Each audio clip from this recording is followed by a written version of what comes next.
que l'école enseignait, et chaque soir, Kofi absorbait ses leçons avec avidité, rêvant de jours meilleurs.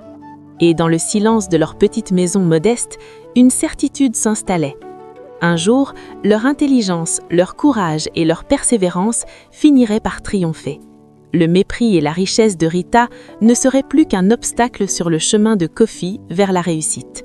Le matin se levait sur la ville, mais pour Ama et Kofi, la routine avait changé.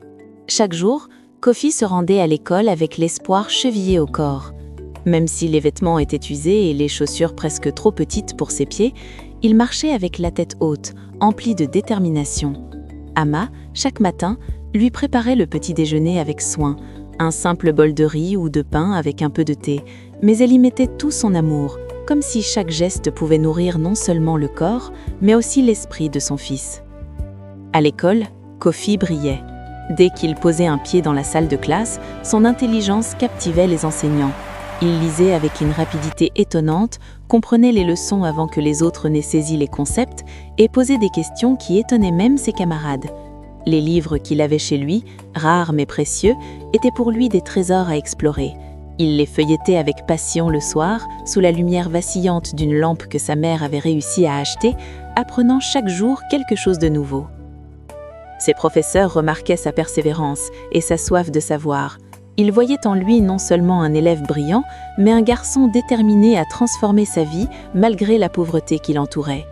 Et chaque fois qu'il obtenait un résultat excellent, Kofi pensait à sa mère, qui se levait tôt chaque jour pour le soutenir, qui lui rappelait sans cesse que l'intelligence et le courage valaient plus que l'argent. De l'autre côté, Amina poursuivait sa vie avec tous les privilèges imaginables. Elle fréquentait la meilleure école de la ville, avec des uniformes impeccables et des cahiers neufs. Ses parents riches, et surtout sa mère Rita, veillaient à ce qu'elle ne manque de rien. Mais le luxe n'avait pas toujours accompagné la discipline ou la curiosité intellectuelle. Amina obtenait de bonnes notes grâce à l'argent et aux ressources, mais ses connaissances profondes étaient limitées. Pourtant, elle aimait humilier ses camarades moins riches, répétant les leçons de sa mère, le mépris comme arme quotidienne. Le jour où l'annonce du grand concours scolaire arriva, le suspense s'installa dans les deux familles. Ce concours permettait aux meilleurs élèves de représenter leur école dans toute la ville et de gagner une reconnaissance prestigieuse.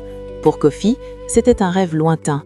La pauvreté de sa famille rendait presque impossible l'inscription et Ama ne savait comment réunir l'argent nécessaire pour les frais. Mais elle ne laissa jamais transparaître son inquiétude à son fils. « Mon fils, » lui disait-elle, « nous allons trouver une solution. Tu es fait pour briller, ne doute jamais de toi. » Le directeur de l'école, ayant